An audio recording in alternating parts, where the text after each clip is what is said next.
Hello, Facebook family. You guys know what time it is. Today is Fruitful Friday. I had an amazing day on today. Although I had some doctor's appointments, it still was an amazing day. So today is Fruitful Friday again, guys. I am inspirational author and life speaker Angelina Squire. So I'm going to share with you today what God has given me to share with you guys today. What I'm going to talk about on today, so many homes, families, marriages, the relationships between the parents and their children are being torn left and right.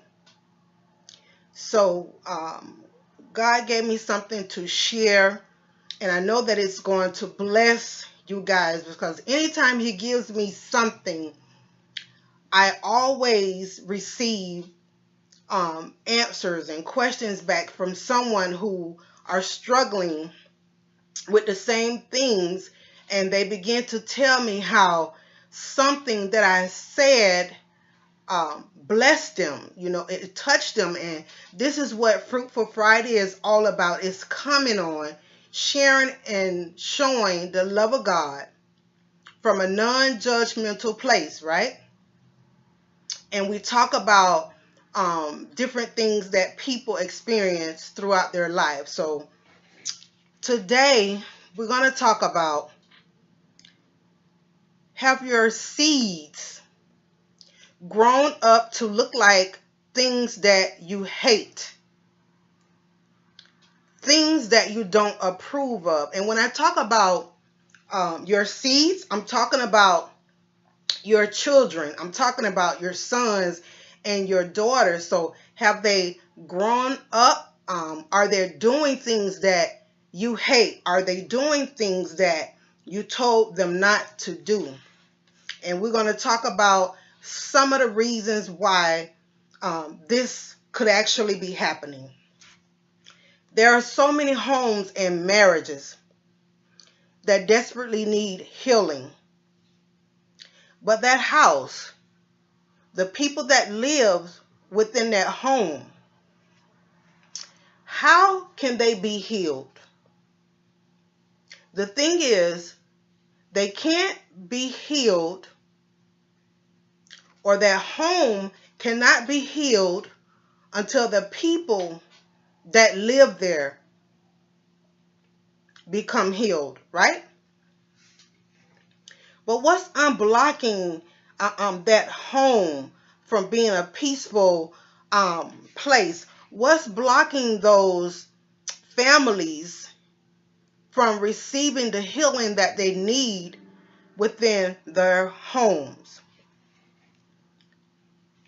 Until someone can actually admit that they have issues, until someone can actually say that their marriage is falling apart, until someone can actually say that I just may be the reason why my children, their behavior, their attitudes, and their words, I just maybe had something to do with that, right?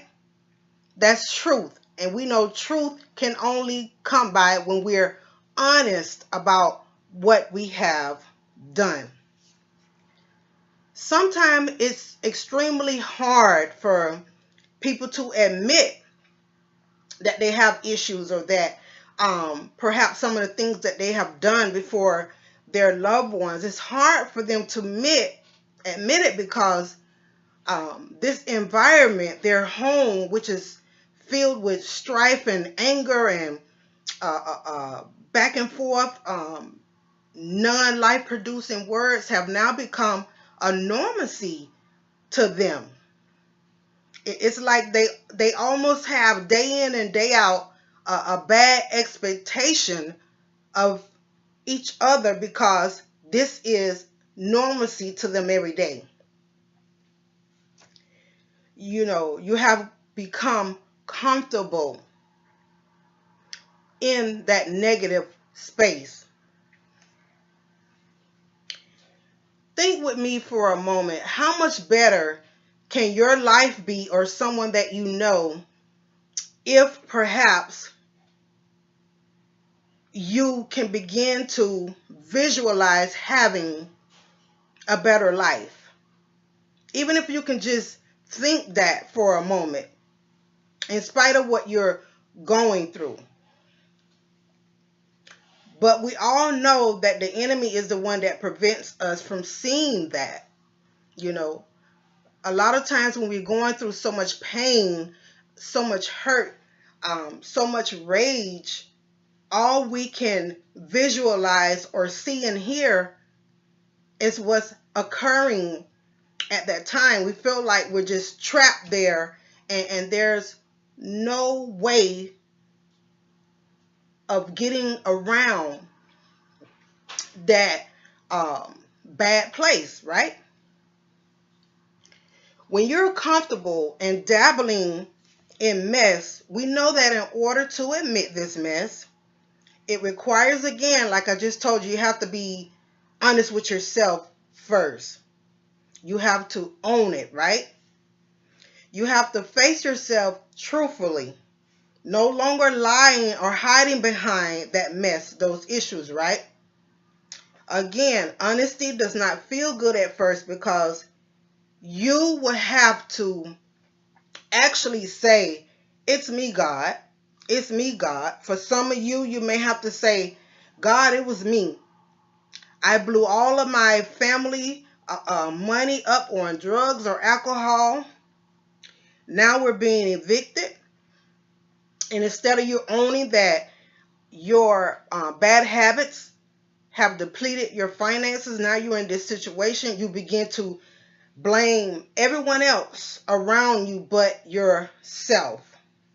For some of you, you may have been physically or mentally abusing your not only your wife, because we know we live in a day and time now that we have some women that actually beat up their husbands, right? So this go for both sexes. So you may are physically, mentally, or emotionally abusing your spouse, whether husband or wife, and now your children have grown up. They have now become adults, and now they hate the very ground that you walk on. And again, they're doing absolutely everything that you told them not to do. All of the bad things that you told them not to do. All of the things that you told them that can bring death and destruction within their lives, but they are doing it. Why? If you gave them the blueprint of the things that will rob them of life, then why are they still doing that? It's because of the foundation, the atmosphere that you set, that you made within that home. Whatever your children saw or see while growing up, it's exactly what they will become. I remember growing up, and there was someone that I knew. She would almost daily curse and say some very nasty, hurtful, painful things to her daughter, calling her the B word. And when I say the B word, I do not mean beautiful. I remember how this girl cried when her mother did that to her. And even as I'm telling you this now, I can see her face. I can see her pain and her tears, And not only that, I can still see the rage in her mother's face as she was doing this. And sometimes this happened because that mother probably came from a home that was just that way. She could have very well been that little girl that was also being verbally abused by her mother. And that became a place of normalcy for her, and she ended up acting out on her daughter. I would go home and tell my mother about this because I couldn't understand how can a mother or anyone for that matter do this to their daughter. It was a shocker for me because I didn't experience this in my home with my mother.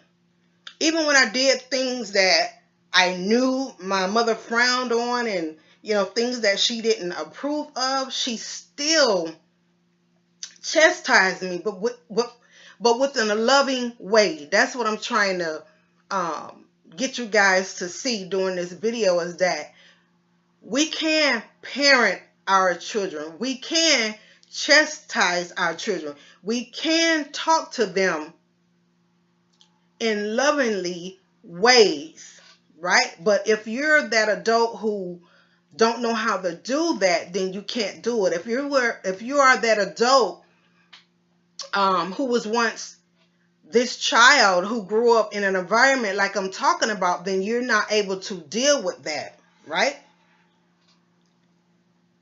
I'm grateful that my mother didn't treat me that way. So I didn't do that to my daughter. Now, this girl that I'm talking about, guess what? She actually grew up doing and acting just like those same very words that her mother spoke over her and into her life. She was going from one guy to the next, one relationship to the next. She eventually developed a bad reputation. I remember sometime when we used to go out, before I became a born again believer, I used to love to go to the skating rink. I used to love to go to parties, dances, all those kind of things. And so when this girl who I'm talking about in this video, when we would go places, it was sad because guys were beginning to call her some very nasty words that I won't even say on this video, but you can imagine, how guys talk about a girl who is known for being, with so many men. But the sad part that angers me is when you hear a mother say that their daughter is acting that way because she chose to. But if you were like the mother that I'm talking about in this video, then you're a lie, and that's wrong. Your daughter is actually acting out the very words that you spoke over her out of your mouth. You spoke them directly into her spirit. The misconception that most people have, they think that words are just words, They're just things that we say. No, words have creative power, and I say this all the time. Words have creative power. They're like seeds, whether negative or positive, right? Once they exit your mouth, you have now watered them, and then they grow into exactly what you have spoken into the atmosphere. Again, whether it was negative or positive. Anything negative depletes or take away life. Anything positive has the ability, it has the capacity to grow, right? The power of your words can actually destroy. It can destroy your children or anyone else, for that matter. You can destroy their spirit. You will destroy someone's self-esteem when you're speaking ill about them, when you're speaking nasty about them.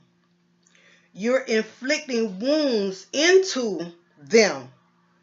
Proverbs 12, verse 6, Proverbs 18 and 21, and Matthew 12, 36 through 37.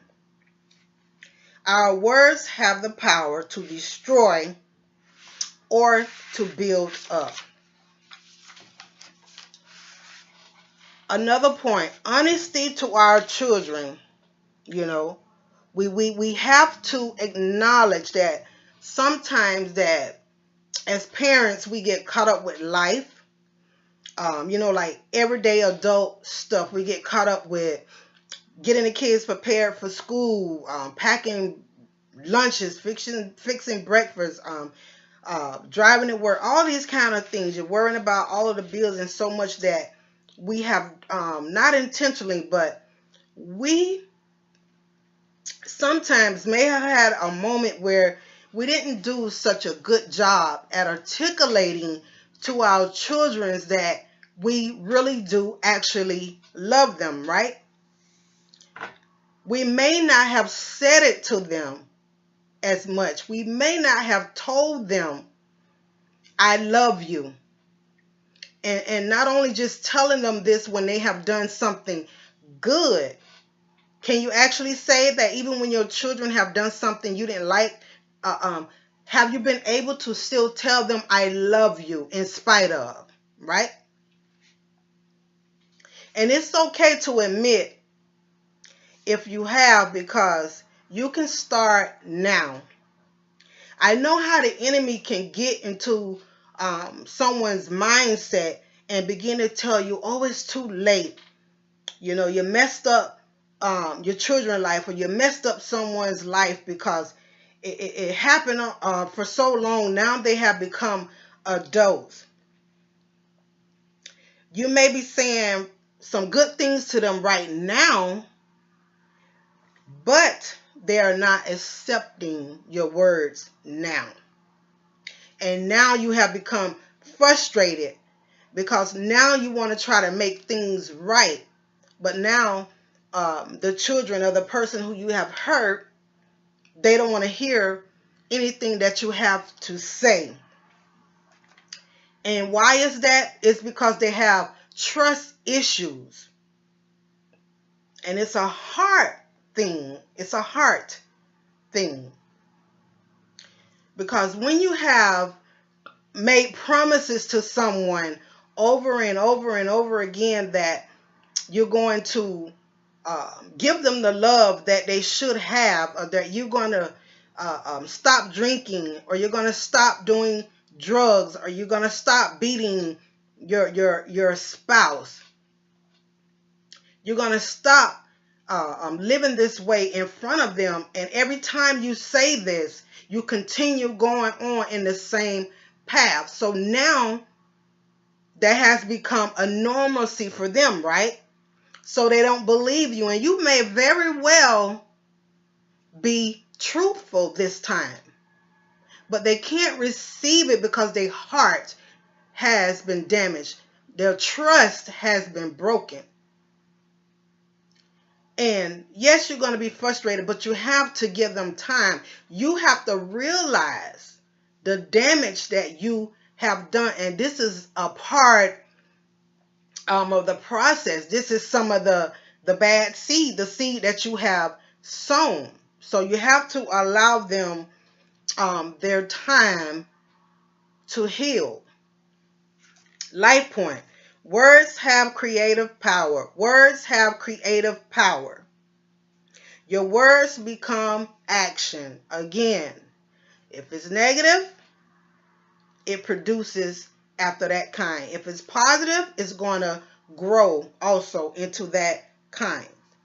Your children learn the most about their confidence based upon what you do versus more so than what you say. So your actions, again, your lifestyle before them is very important. As I close, for those of you who falls anywhere within this message, don't think that because you are the adult, you are the parent, that you feel you do not have to apologize or correct yourselves. We stand before a holy God, right? Whether you believe in him or not, everything that you do and say, you stand before a holy God. You will give an account for every thought, word, and deed. Right? Don't think that you're taking everything to the grave with you. What you put out there is what's going to come back to you, and you're going to have to deal with it. I'm not saying that you didn't have any good qualities, because we all have good qualities. Which brings me to my next life point. The life-changing key here is which quality is or has been more dominant within the home. I want to repeat that. The life-changing key here is which quality has been or is the most dominant within your home. Is it the negative words, the negative things that you're doing? Or are you setting that example for your children? And I think a lot of times, like with men, they think because they have girls that, it is solely upon the mother to rear her or to shape and mold her into the woman she's supposed to grow up to be. But fathers, let me tell you something. You are the first example of showing your daughters what love from a man should look like. And she learned this by how you treat her mother. Also, men, some of you have been beating their mothers in front of them, and now you're wondering why he's beating his girlfriend. Or you have been an alcoholic before your daughter, or doing drugs, and now she's doing the same thing, and you're asking God why. It's because she saw you do that, or he saw you do that. So men, you are just as much as important as to molding your daughters into the beautiful women that God created them to be as your wife or your significant other. So it's not solely upon the mother or a woman.